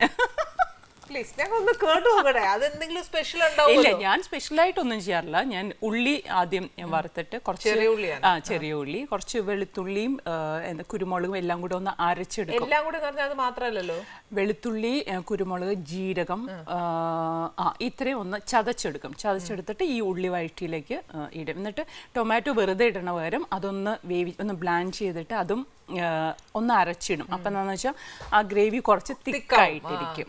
അത് കഴിഞ്ഞിട്ട് അതിലേക്ക് പുളി ഒഴിച്ച് ഇടും. അത്രയേ ഉള്ളൂ. പിന്നെ മസാലകൾ, ഇപ്പം രസത്തിൻ്റെ മസാല ഉണ്ടെങ്കിൽ അതിടും. അല്ലെങ്കിൽ രസം മസാലയായിട്ട് നമുക്ക് കിട്ടാനുണ്ട്. ഇല്ലെങ്കിൽ മറ്റേ പറയുക കൊറിയാൻഡർ പൗഡറും കുറച്ച് സാമ്പാർ പൊടി, പിന്നെ പിന്നെ മഞ്ഞൾപ്പൊടി, മുളക് പൊടി, അങ്ങനത്തെ കായം അതൊക്കെ ഇടാറുണ്ട്. രസം മാത്രം മതി മോക്ക്? രസവും ചോറും കൊടുത്താൽ അവള് കഴിക്കാറുണ്ട്. മോളും അമ്മയെ പോലെ ഭയങ്കര ഡയറ്റ് ആണോ? എന്നെ കണ്ട അപ്പോ പറയും ഞാൻ ശ്രീജ തടിച്ചിട്ടായിരിക്കണം, കാരണം അപ്പൊ മോള് ഭയങ്കര വിലിഞ്ഞിട്ടാ. ചിക്കനും മട്ടണും ഒക്കെ ഉണ്ടാക്കി? മട്ടൺ ഒന്നും കഴിക്കില്ല, ചിക്കൻ മാത്രമാണ്. നോൺ വെജിനോട് വലിയൊരു താല്പര്യം ഇല്ല. വെജാണ് കഴിക്കില്ല എന്നൊന്നുമില്ല, എല്ലാവരും കഴിക്കില്ല എന്നില്ല, പക്ഷെ അധികം വീട്ടില് വെജ് ആയിരിക്കും. ഇപ്പൊ നമുക്ക് പെട്ടെന്ന് എപ്പോഴും ഒന്നും ഉണ്ടാക്കാൻ ഒക്കത്തില്ല, എപ്പോഴും ഉണ്ടാക്കിയേ ഒക്കത്തുള്ളൂ. നമുക്ക് എന്നതേലും ഒക്കെ പുതിയ പുതിയ പരീക്ഷണങ്ങൾ ഇവിടെ ചെയ്തേ പറ്റുള്ളൂ. അത് ഇവിടെ നിന്നല്ല, വീട്ടിലും ചെയ്യും. കാര്യം വീട്ടിൽ ചെയ്താലല്ലേ എന്റെ പ്രേക്ഷകർക്ക് ഇവിടെ വന്ന് എനിക്ക് പഠിപ്പിച്ചു തരാനൊക്കത്തുള്ളൂ. പിന്നെ എന്തായാലും സോ ഹാപ്പി ശ്രീജയ ഇവിടെ വന്ന്, ബാംഗ്ലൂരിൽ നിന്ന് ഇവിടെ വന്ന് നമ്മളോട് ഇത്രയും വർത്താനം പറഞ്ഞു. പിന്നെ എന്തായാലും സസ്പെൻസ് പൊളിഞ്ഞില്ല, ഇത്രയൊക്കെ വരട്ടിയിട്ട് ഒന്നും ഏറ്റില്ല. എനിക്ക് ഒരുപാട് സന്തോഷം, കാരണം ഞാൻ കുറെ കാലമായിട്ട് വരണമെന്ന് വിചാരിച്ചിരുന്ന ഒരു ഷോ ആണ്. പിന്നെ ആനിയെ കാണാൻ പറ്റിയതിലും ഒരുപാട് സന്തോഷം. ഇപ്പോൾ പ്രേക്ഷകർക്ക് ഒരുപാട് ഇഷ്ടമുള്ള പ്രോഗ്രാമാണ്. പുതിയ പുതിയ റെസിപ്പി ആയിട്ട് ഇങ്ങനെ ഒരു സുന്ദരി കുട്ടി വരുമല്ലേ. അപ്പൊ ഒരുപാട് സത്യം പറഞ്ഞാൽ എന്റെ പ്രേക്ഷകരുടെ സപ്പോർട്ടാണ് ഞാൻ ഇന്ന് എന്നും. എനിക്ക് എന്നോട് ആരെങ്കിലും എന്ത് നന്ദി പറഞ്ഞാലും അല്ലെങ്കിൽ നല്ല വാക്ക് പറഞ്ഞാലും അതെന്റെ പ്രേക്ഷകർക്കാണ്. അവരുടെ സപ്പോർട്ടാണ് ഒന്ന് ഞാൻ ഇവിടെ ഉറപ്പായിട്ടും.